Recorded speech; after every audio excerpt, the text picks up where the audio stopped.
Hello students, इस video में हम देखेंगे क्लास 10th मैथ्स का एक टॉपिक जो कि एपी से है। अब एपी चैप्टर नंबर 5 है क्लास 10th का। अब आप कैसे पहचानोगे कि कोई भी अगर सीक्वेंस ऑफ नंबर्स आपको दे रखा है तो वो एपी होगा या नहीं होगा। तो आप क्या करो, सबसे पहले समझो एपी में कौन कौन से टर्म्स हम यूज़ करते हैं। जैसे अगर आपको कोई एक सीक्वेंस दे रखा है, ये एपी है या नहीं है, तो जो भी सीक्वेंस आपको दे रखा होता है उसका पहले टर्म को ए से रिप्रेजेंट किया जाता है या फिर A1 से रिप्रेजेंट किया जाता है, जैसे first term of the AP कहा जाता है। देन सेकेंड टर्म को A2 बोला जाता है, सेकेंड टर्म। इसको A3 that is third term. ऐसे ही fourth term, fifth term, sixth term, छठा नंबर, सातवां नंबर, आठवां नंबर, इस तरीके से हम एपी में रिप्रेजेंट करते हैं। अब हमको कैसे पता चलेगा कि ये जो गिवन सीक्वेंस है उसको मैं एपी बोलूँ भी या ना बोलूँ। उसके लिए हमें कॉमन डिफरेंस निकालना होता है, जिसे डी से रिप्रेजेंट किया जाता है। ये क्या है हमारा कॉमन डिफरेंस। अब ये कॉमन डिफरेंस आप किसी भी दो कंसेक्यूटिव टर्म्स के डिफरेंस से कैलकुलेट कर सकते हो। फॉर एग्जांपल इस एपी में A2 माइनस A1, A2 क्या था सेकेंड टर्म, A1 क्या है फर्स्ट टर्म। तो 12 माइनस 6 क्या आया 6। एक और क्योंकि मैं डाउट में हूँ कि एपी है या नहीं है, तो एक और कॉमन डिफरेंस कैलकुलेट कर लो। तो it can be calculated as A3 minus A2। अब थर्ड टर्म और सेकेंड टर्म को अगर आप सब्ट्रैक्ट करोगे तब भी आप देख रहे हो कि डी की वैल्यू जो आ रही है वो 6 ही आ रही है। इसका मतलब है पहले और दूसरे टर्म के बीच में भी 6 का डिफरेंस है और दूसरे और तीसरे टर्म के बीच में भी 6 का डिफरेंस है। इट मीन्स ये एपी है। अब अगर कोई और सीक्वेंस दिया जाए जिसमें आपसे पूछा जाए कि बताओ ये एपी है या नहीं है, तो आप फिर दोबारा से क्या कॉमन डिफरेंस कैलकुलेट कर लो।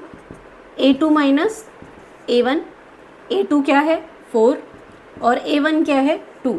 इसमें कॉमन डिफरेंस क्या आया हमारा 2। एक और डी निकाल लो, वो हम A3 माइनस A2 से कैलकुलेट कर सकते हैं। A3 8 और A2 4। इस केस में हमारा कॉमन डिफरेंस 4 आया। दोनों केसेस में कॉमन डिफरेंस डिफरेंट है। इट मीन्स ये एपी नहीं है। एपी होने के लिए आपका कॉमन डिफरेंस आप जितनी बार भी कैलकुलेट करो सेम आना चाहिए। आपको सिर्फ 2 बार ही कैलकुलेट करना है, लेकिन आप जितनी बार भी कैलकुलेट करते हो it should be same, different नहीं होना चाहिए। अब अगर आपको कोई भी एपी गिवन है जिसमें आपको कोई भी टर्म निकालनी है, लाइक आपको कोई भी एक सीक्वेंस दे रखा है इस तरीके से 4, 8, 12 एंड सो ऑन, और मुझे बोला जाए कि आप इस एपी का 75th टर्म बताइए। कौन सा 75th टर्म बताइए।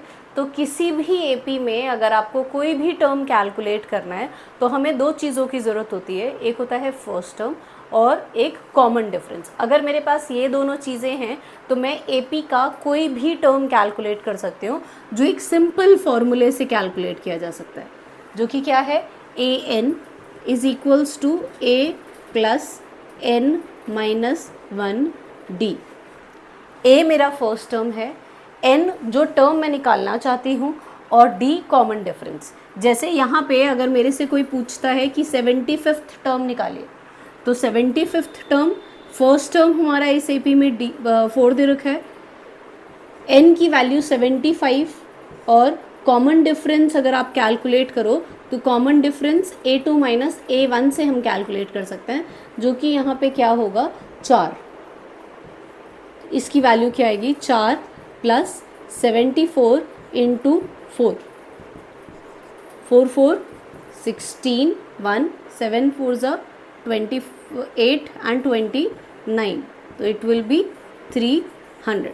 अब आप सोच रहे होगे कि हमने पहले ही 74 से 4 को मल्टीप्लाई क्यों नहीं कर दिया, वैसे भी तो आ सकता था। लेकिन ये जस्ट एक एग्जाम्पल है, एक इजी एग्जाम्पल, ताकि आप ये समझ सको कि हम कोई भी टर्म को कैसे कैलकुलेट कर सकते हैं। जो क्वेश्चंस होंगे उसमें आप सिंपल मल्टीप्लिकेशन से सॉल्व नहीं कर पाओगे। अब इसी क्वेश्चन में अगर दूसरा पार्ट पूछता, पहला पार्ट तो इन्होंने पूछा कि बताओ 75th टर्म कौन सी होगी। दूसरा क्वेश्चन इसमें पूछा जा सकता है कि अगर कोई नंबर है हमारा मान लीजिए 204, इस एपी में कहीं जाके 204 नंबर है। अब ये 204 नंबर इस एपी का कौन सा टर्म होगा, मतलब ये फर्स्ट टर्म, ये सेकेंड टर्म, ये थर्ड टर्म, तो ये 204 नंबर कौन सा टर्म होगा, ठीक है, ये कैलकुलेट करना है। और जब अगर कोई पूछे कि कौन सा टर्म, इट मीन्स मुझे n कैलकुलेट करना है। ऐसे केस में ये वाली जो वैल्यू है वो मेरी an की वैल्यू होगी। तो अगर आप कैलकुलेट करोगे तो सेम फॉर्मूला यूज़ करो, n-1d, जिसमें मुझे n नहीं पता है, an की वैल्यू 204, फर्स्ट टर्म 4, n नहीं पता, n को ऐसे ही छोड़ दो, d मुझे पता है जो कि 4 दे रखा था, मैंने पहले ही कैलकुलेट कर लिया था। अब 204 में से 4 सब्ट्रैक्ट करो, n-1 4, ये कितनी आएगी वैल्यू 200, n-1 इंटू 4, 4 यहाँ डिवीजन में भेज दो क्योंकि यहाँ पे मल्टीप्लिकेशन में था, तो ये वैल्यू जो आएगी वो आएगी 50। इट मीन्स n की वैल्यू क्या आई 51। इसका मतलब है ये इस AP का 51 टर्म होगा, ठीक है। तो हम कोई भी चीज़ कैलकुलेट कर सकते हैं अगर हमें A और D पता हो। अगर आपको A और D नहीं पता है तो सबसे पहला काम आपको कैसे भी करके A और D कैलकुलेट करना पड़ेगा। और उसको देखने के लिए हम एक और काम कर सकते हैं कि क्वेश्चन नंबर 3 है एक्सरसाइज 5.2 का, अगर आप उस क्वेश्चन को पूरी तरीके से सॉल्व कर लो तो आपको A और D का कंसेप्ट भी समझ आ जाएगा और कहाँ पे क्या क्या चीज़ें अप्लाई करनी है वो भी पता चल जाएगा। तो हम क्वेश्चन नंबर 3 के 2 और पार्ट्स करेंगे इस वीडियो। ये AP एक्सरसाइज के 5.2 का थर्ड क्वेश्चन का फोर्थ पार्ट। अब इस केस में आपको सीक्वेंस दे रखा है, AP का सीक्वेंस है, ये ऑलरेडी बता रखा है कि AP का सीक्वेंस है। इस AP के सीक्वेंस में अगर आप देखोगे तो पहला नंबर गिवन है जो कि फर्स्ट टर्म है, फर्स्ट टर्म हमको -4 गिवन। उसके बाद फर्स्ट टर्म, सेकेंड टर्म नहीं दे रखा है, थर्ड टर्म नहीं दे रखा है, फोर्थ नहीं दे रखा है, फिफ्थ नहीं दे रखा है, सिक्स्थ टर्म गिवन है। अब सिक्स्थ टर्म गिवन है जो कि वैल्यू क्या दे रखी है 6। अब यहाँ पे मुझे AP के ये वाले जो मिसिंग टर्म्स हैं वो बताना है। मैंने क्या बोला था, AP के सीक्वेंस में आपको कोई भी टर्म कैलकुलेट करनी हो आपको A और D पता होना चाहिए, जिसमें से A ऑलरेडी गिवन है।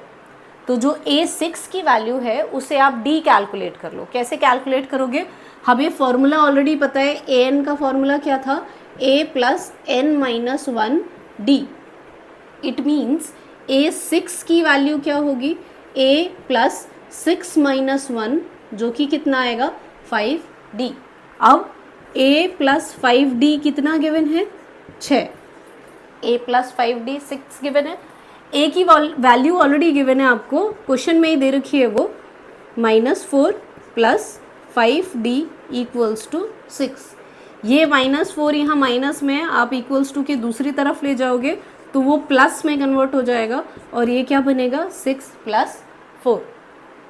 अब 5D = 10, D की वैल्यू क्या आ गई 10/5 2। अब मुझे A पता चल गया, D पता चल गया, अब तो मैं कोई सी भी टर्म कैलकुलेट कर सकती हूँ। सेकेंड टर्म कैलकुलेट करने के लिए जो फर्स्ट टर्म आपका है जो कि हमें क्या था दे रखा था -4 + D कर दो जो कि 2 है, तो A2 की वैल्यू -2। अब A3 के लिए सेकेंड टर्म ले लो जो कि -2 थी, प्लस कॉमन डिफरेंस जो कि +2 था तो 0। A4 0 + 2 मतलब 2, A5 2 + 2 मतलब 4। ठीक है, इस तरीके से हम AP कैलकुलेट कर सकते हैं। ध्यान रखना, अगर पहली टर्म दे रखी है तो आप एक ही इक्वेशन से D कैलकुलेट कर सकते हो और उसके बाद जो भी वैल्यू कैलकुलेट करने के लिए बोली गई है वो कैलकुलेट किया जा सकता है। अब अगर आप इसी का फिफ्थ पार्ट देखोगे, इसी क्वेश्चन का फिफ्थ पार्ट देखोगे तो उसमें फर्स्ट टर्म भी नहीं गिवन। अगर आपको फर्स्ट टर्म भी ना गिवन हो और D भी ना गिवन हो, इट मीन्स 2 वैल्यूज़ हैं जो अननोन हैं। ऐसे केस में हम 2 इक्वेशंस बनाते हैं और उन 2 इक्वेशंस को सॉल्व करते हैं, जैसे कि इक्वेशन में 5.2 एक्सरसाइज के थर्ड क्वेश्चन का फिफ्थ पार्ट है। और इस क्वेश्चन में अगर आप देखोगे तो ना तो फर्स्ट टर्म गिवन है ना तो D गिवन है, आपको सेकेंड टर्म गिवन है और 1 2 3 4 5 6th टर्म गिवन है। ठीक है, तो ऐसे केसेस में हमारे दो इक्वेशंस बनते हैं, क्योंकि दो चीज़ें अननोन है, ए भी नहीं पता, डी भी नहीं पता। दो इक्वेशंस कैसे बनाओगे, ये सेकेंड टर्म है, a2 की वैल्यू क्या दे रखी है 38। a2 कैसे कैलकुलेट कर सकते हैं, a प्लस 1d, और सिक्स्थ टर्म गिवन है हमको, वो कितना दे रखा है -2। अगर आप सिक्स्थ टर्म देखोगे तो सिक्स टर्म क्या होती है, a plus 5d is equals to -22।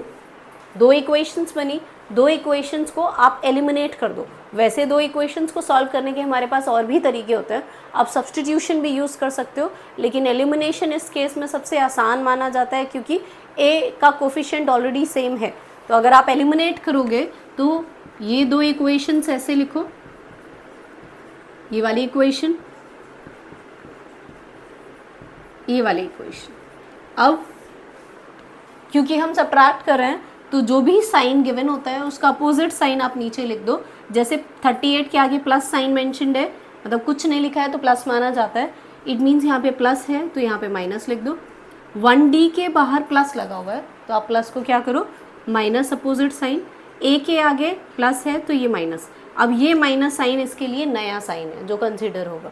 अब a और a कैंसिल, 5d और 1d को सब्ट्रैक्ट करोगे तो कितना आएगा 4d, -22 -38, माइनस माइनस प्लस और साइन माइनस का आएगा, तो इसकी वैल्यू क्या आएगी 0 और ये 60। तो d की वैल्यू कैलकुलेट अगर की जाए तो d की वैल्यू आएगी -15। एलिमिनेशन से आपको d की वैल्यू पता चल गई। अब दोनों इक्वेशन में से कोई भी इक्वेशन में अगर आप d की वैल्यू पुट करोगे तो आपको a की वैल्यू पता चल जाएगी।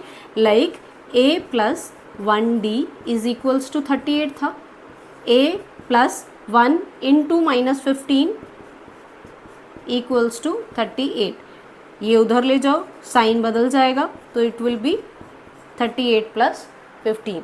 अब अगर आप इसे ऐड करते हो तो ये क्या आएगा 353। तो फर्स्ट टर्म हमारा क्या आया 53। अब फर्स्ट टर्म पता चल गया, d पता चल गया, अब तो सीक्वेंस आसानी से पता चल जाएगा। जैसे ये 53, अब ये 38 निकाल लिया मैंने, 38 के बाद 38 प्लस आपका d मतलब -15, फिर जो वैल्यू आपकी ये आएगी उसी में आप प्लस -15 करते जाएंगे तो आपको बाकी सारी सीक्वेंस पता चल जाएंगे। अब अगर ये सारे सीक्वेंस निकालने के बाद ये लोग ऐसे ही रैंडमली पूछ लेते हैं कि बताओ इस क्वेश्चन में, जैसे इसमें तो मैं डी ऐड करती गई तो मुझे आगे के नंबर्स मिलते गए, अगर आपको इसमें ऐसे ही पूछ लिया जाए कि बताओ इस सीक्वेंस में आप 15th टर्म बताओ कैसे कैलकुलेट की जाएगी, तो 15th टर्म कैलकुलेट करने के लिए हम पूरा फॉर्मूला यूज़ कर सकते हैं। Like a15 is equals to a plus 14d। a मुझे ऑलरेडी पता है जिसकी वैल्यू किसके बराबर थी 53 के बराबर थी, और 14 और d -50। तो कोई भी स्पेसिफिक टर्म जो कि बहुत आगे है उसमें आप प्लस d करके नहीं निकालोगे, उसमें डायरेक्ट फार्मूला कैलकुलेट करके लगाया जा सकता है।